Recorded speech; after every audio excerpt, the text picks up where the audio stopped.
नमस्कार दोस्तों। क्या मुकाबला था यार आज, मतलब सच में। एकदम रोंगटे खड़े कर देने वाला। बिल्कुल। हम अक्सर सोचते हैं कि टी20 मतलब सिर्फ चौको छक्कों का खेल है ना, और हैदराबाद का मैदान हो तो लगता है कि बस रनों की बारिश होगी। पर आज तो विकेटों की बारिश हो गई शुरुआत में। वही तो, एक तरफ सनराइजर्स हैदराबाद और दूसरी तरफ ऋषभ पंत की लखनऊ सुपर जायंट्स। दोनों टॉप टीमें थी, लेकिन मैच में जो मोमेंटम पेंडुलम की तरह झूला है ना, वो देखने लायक था। सही कहा आपने। इस मैच ने साबित कर दिया कि टी20 क्रिकेट सिर्फ आंख बंद करके बल्ला घुमाने का नाम नहीं है। बिल्कुल नहीं। ये प्रेशर का खेल है, दबाव झेलने का खेल। तो मैं यहीं से शुरुआत करना चाहूंगी। जब दो इतनी तगड़ी टीमें आमने सामने हो, तो क्या मैच का फैसला सिर्फ एक ओवर या कह लें किसी एक खिलाड़ी के प्रदर्शन से तय हो जाता है? देखिए, आमतौर पर लोग यही मानते हैं, लेकिन आज के मैच की कहानी एक पूरी तरह से अलग तस्वीर पेश करती है। तो चलिए सीधे उसे खौफनाक शुरुआती स्पेल की बात करते हैं। टॉस हारकर पहले बैटिंग करने उतरी हैदराबाद की शुरुआत मतलब एकदम किसी बुरे सपने जैसी थी। बहुत ही खराब। हाँ, और इसका पूरा क्रेडिट जाता है मोहम्मद शमी को। बिल्कुल। क्या स्पेल था वो। मतलब यार, 4 ओवर में सिर्फ 9 रन देकर 2 बड़े विकेट। अभिषेक शर्मा 0 पर आउट हुए और ट्रेविस हेड जो आजकल मतलब गेंदबाजों के लिए खौफ बने हुए हैं, वो सिर्फ 7 रन बनाकर चलते बने।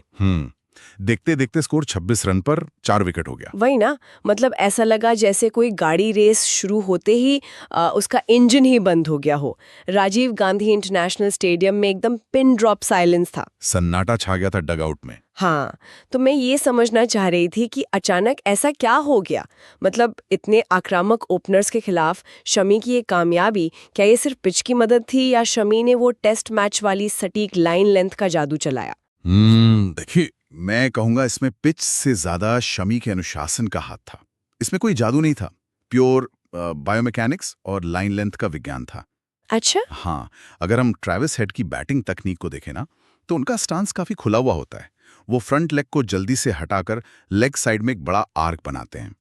बिल्कुल जंगा बनाते हैं। हाँ, तो इसके लिए उन्हें या तो गेंद बहुत आगे चाहिए जिससे वो ड्राइव कर सकें, या फिर गेंद छोटी चाहिए जिससे वो कट या पुल कर सकें। सही बात है। और टी20 में गेंदबाज अक्सर यही गलती कर बैठते हैं। या तो यॉर्कर की कोशिश में फुल टॉस दे देते हैं या डर के मारे शॉर्ट गेंद डालते हैं। एग्जैक्टली।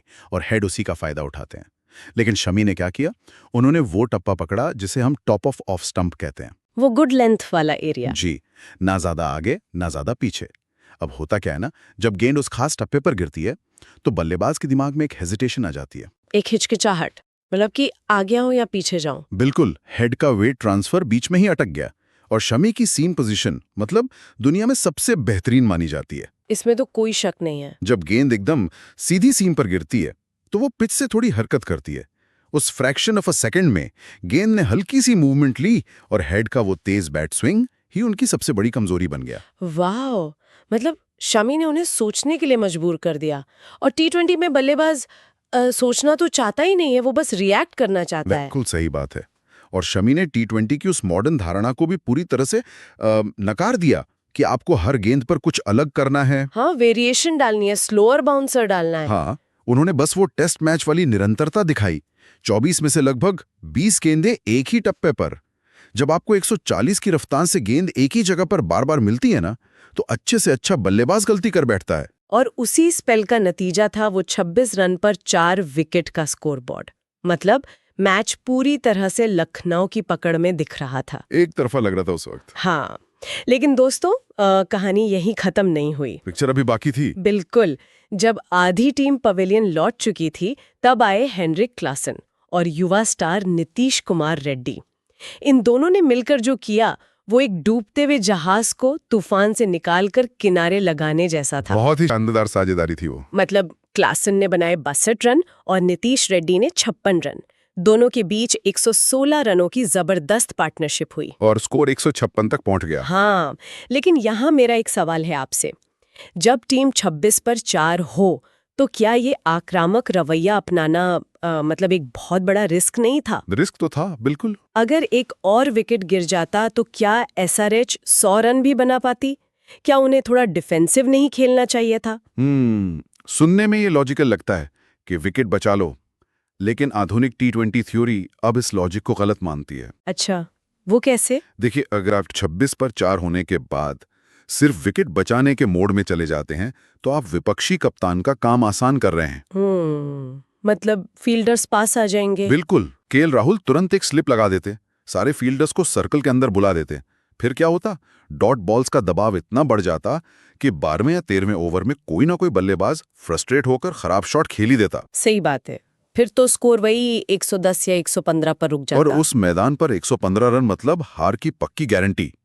इसलिए ये कोई तुक्का नहीं था, ये एक सोची समझी रणनीति थी, जिसे कंट्रोल डिमोलिशन कहते हैं, है ना? लेकिन ये पलटवार उन्होंने किया कैसे? लखनऊ के पास तो क्वालिटी स्पिनर्स थे। यहीं पर मैचअप्स का रोल आता है। क्लासन और रेड्डी ने बस आके बंद करके बल्ला नहीं घुमाया यार। उन्होंने अपने टारगेट्स चुने। हाँ।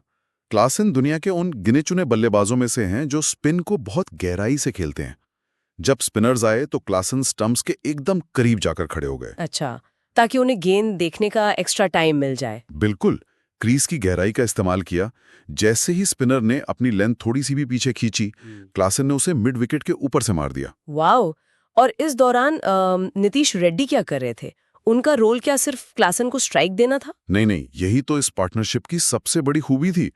रेड्डी ने तेज गेंदबाजों को अपना टारगेट बनाया। मतलब युवा खिलाड़ी होने के बावजूद कोई नर्वसनेस नहीं? बिल्कुल नहीं। उन्होंने तेज गेंदबाजों की गति का बहुत स्मार्टली इस्तेमाल किया। टाइमिंग शानदार थी उनकी। और जब आप इस तरह पलटवार करते हैं ना, तो गेंदबाज का रिदम बिगाड़ देते हैं। मतलब जो गेंदबाज विकेट लेने के लिए अटैक कर रहा था, वो अचानक बाउंड्री खाने के बाद डिफेंसिव हो जाता है। एग्जैक्टली। राहुल को मजबूर होकर फील्डर्स बाउंड्री पर भेजने पड़े और दबाव वापस लखनऊ पर आ गया। और इसी तरह एसआरएच ने किसी तरह 156 रन का एक सम्मानजनक स्कोर खड़ा कर दिया, जो एक समय नामुमकिन लग रहा था। बहुत ही साइकोलॉजिकल स्कोर था वो 156 का। हाँ, वैसे T20 में 157 रनों का लक्ष्य आमतौर पर बहुत बड़ा नहीं माना जाता, लेकिन जब पिच मुश्किल हो और दबाव फाइनल जैसा हो तो ये लक्ष्य पहाड़ जैसा लगने लगता है। और हुआ भी कुछ ऐसा ही। बिल्कुल। लक्ष्य का पीछा करने उतरी लखनऊ की शुरुआत भी कुछ खास नहीं रही। उन्होंने भी जल्दी विकेट गंवा दिए। मैच की स्क्रिप्ट खुद को दोहरा रही थी। हाँ, ऐसा लगा कि एसआरएच के शुरुआती पतन की याद आ गई। लेकिन फिर एंट्री होती है कप्तान ऋषभ पंत की। और क्या शो था वो पंत का। 50 गेंदों में नाबाद 68 रन। मतलब आग लगा दी उन्होंने। हमने पंत को हमेशा उनके निडर और कभी-कभी थोड़े लापरवाह अंदाज के लिए जाना है। वो एक हाथ से लगाए गए छक्के। हाँ, बिल्कुल। तो क्या हम ये कह सकते हैं कि कप्तान बनने के बाद ये उनके करियर की सबसे मैच्योर पारियों में से एक है? मैं तो पूरी तरह से सहमत हूं इस बात से। मुझे लगता है ये पारी ऋषभ पंत के इवोल्यूशन का, उनके विकास का सबसे बड़ा सबूत है। कप्तानी ने उन्हें वो गेम अवेयरनेस दी है। मतलब अब वो सिर्फ एंटरटेनिंग नहीं बल्कि रिलायबल भी हो गए हैं। बिल्कुल। पुराने ऋषभ पंत शायद इस पिच पर स्पिनर को देखते ही कोई बड़ा स्लॉग स्वीप मारने जाते और कैच दे बैठते। हाँ, अपना विकेट फेंक देते। लेकिन इस मैच में उन्होंने पिच के बर्ताव को जल्दी पढ़ लिया था। उन्हें समझ आ गया था कि नए बल्लेबाज के लिए यहाँ आते ही शॉट लगाना नामुमकिन है। तो उनका क्रीज पर टिके रहना बहुत जरूरी था। हाँ, उन्होंने एक छोर को पूरी तरह से संभाल कर रखा। लेकिन यार T20 में सिर्फ टिके रहने से तो मैच नहीं जीता जाता ना। रन रेट तो बढ़ रहा था। तो वो दबाव उन्होंने कैसे हैंडल किया? टारगेट मैपिंग से। जब दूसरे छोर से विकेट गिर रहे थे तो उन्होंने पैनिक बटन नहीं दबाया। उन्होंने देखा कि कौन सा गेंदबाज लय में है और कौन सा संघर्ष कर रहा है। Smart cricket. जी। अच्छे ओवरों में उन्होंने चुपचाप सिंगल लेकर स्ट्राइक रोटेट की और जैसे ही कोई कमजोर गेंद मिली उसे बाउंड्री के पार भेज दिया। इसे ही पारी को पेस करना कहते हैं। और यही समझदारी हमें इस मैच के सबसे बड़े थ्रिलर पॉइंट तक ले गई, वो आखिरी over. High stakes poker game. बिल्कुल। जीत के लिए चाहिए थे 6 गेंदों में 9 रन। सामने थे अनुभवी जयदेव उनाटकट और स्ट्राइक पर थे सेट बल्लेबाज ऋषभ पंत। उनाटकट बनाम पंत, ये एक classic cat and mouse game था। मतलब मुझे तो ये देखकर लग रहा था कि दोनों एक दूसरे का दिमाग पढ़ने की कोशिश कर रहे हैं। उनाटकट अपनी वो स्लो अप बाउंसर के लिए जाने जाते हैं। हाँ, और वो बहुत खतरनाक होती है। मैं हमेशा से ये पूछना चाहती थी आपसे कि गेंद तो धीमी आ रही है, फिर बल्लेबाज उसे आसानी से क्यों नहीं मार पाते? इसके फिजिक्स बहुत दिलचस्प है। देखिए, जब एक तेज गेंदबाज नॉर्मल बाउंसर डालता है तो गेंद टप्पा खा के बहुत तेजी से बल्लेबाज के सीने की तरफ आती है। तो बल्लेबाज उसी रफ्तार के हिसाब से बैट घुमाता है। बिल्कुल।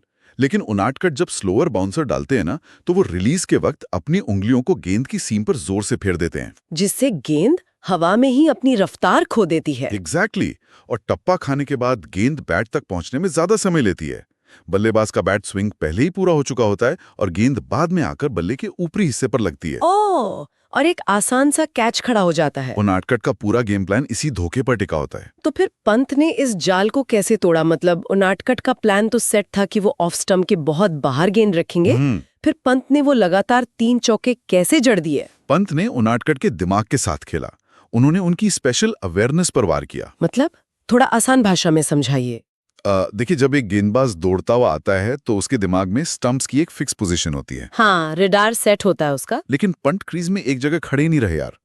वो कभी ऑफ स्टंप के बहुत बाहर चले जाते, तो कभी लेग स्टंप के बाहर। अरे वाह, इससे तो गेंदबाज का पूरा कैलकुलेशन ही बिगड़ जाएगा। वही तो हुआ। उनादकट को मिली सेकेंड्स में अपना रिलीज पॉइंट रिकैलकुलेट करना पड़ा। उनकी लाइन बिगड़ गई। जो गेंद वाइड यॉर्कर होने वाली थी, पंत ने उसे फुल टॉस बना दिया। और एक गेंद बाकी रहते लखनऊ ने मैच जीत लिया। क्या शानदार फिनिश था। सच में। पंत ने गैप्स ढूंढे और प्लेसमेंट के जरिए बाउंड्रीज निकाली। ये T20 का एक मेंटल मास्टर क्लास था। बिल्कुल। और इसी के साथ इस अद्भुत मुकाबले का अंत हुआ।